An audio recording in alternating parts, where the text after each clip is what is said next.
Hey guys, how's it going? So I thought I'd show you my grow light setup that I've just finished assembling in my room.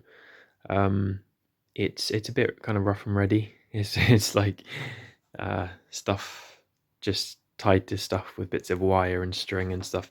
But I'm hoping it will do the job. So the plan is to root a load of fig cuttings in here, which are then going to be in like late spring, early summer, transplanted outside to my allotment where they're going to be part of like a fig trial, I guess, to see which varieties produce early main crops in the UK, in the south at least. Um, so in order to do that, you need to root the cuttings, and usually people root them when like before it's warm enough outside. So um, yeah, I'm hopefully going to be getting a load of cuttings in mid-December, something like that, and then it'll be January. By the time they put out the first roots and then the first leaves, it'll be January, and then hopefully this kind of little setup will get them through the rest of the winter, so that I can then transplant them outside. So that's going to be the plan. I've got 3 grow lights here. This was the first one I got, which is just a little 10-watt one from IKEA, which is actually surprisingly bright. I've got an app on my phone where it measures the luminosity of just light that's hitting the camera of the phone, so you can, you know, put it inside, take it outside, put it in full sun, and kind of see all of the different readings that it gives. It's really interesting, and I think one thing that most people don't really appreciate is how dark it is inside. Even when you step inside a greenhouse, the luminosity drops quite significantly. But when you bring the phone or whatever you're using to measure it inside, even if it's on a windowsill, you'd be really surprised at how little light there is relative to outside.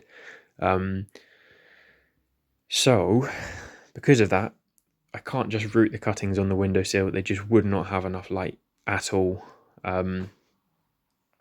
To really get them going. Obviously, with cuttings, a lot of the energy is stored in the cutting itself, so to some degree they've got an energy supply, but once they start producing leaves, they really want a good amount of light coming, hitting the leaves so that they can continue growth. So yeah, I got this little 10-watt one from IKEA. I've had this for quite a long time, since I was like really ill, quite bedbound and stuff. And then I bought this 3-headed grow light, which is okay. It's not the most powerful, but the advantage is you can move the heads around to put them on exactly the right plant that you want. And then recently, the last kind of month or two, I bought this one. I can't remember how much.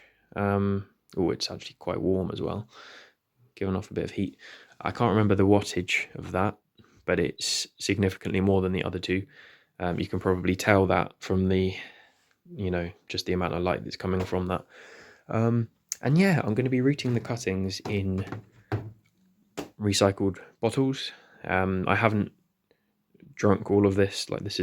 I've asked my family to collect them for me, just in case you're thinking, wow, that's a lot.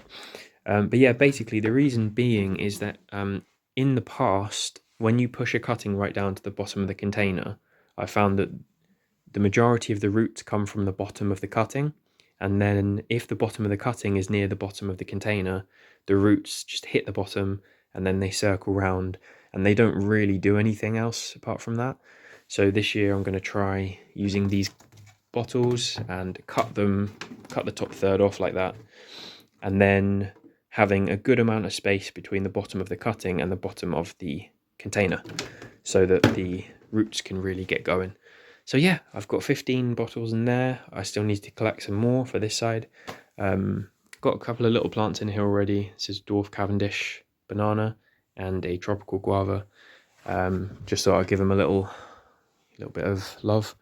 But yeah, I'm quite excited to see how this all does, and whether or not I can keep them alive, the cuttings alive through the winter, so that I can transplant them out in the spring. But yeah, thought you might be interested. So anyway, thanks for watching, guys. Lots of peace, lots of love, and yeah, I'll speak to you soon.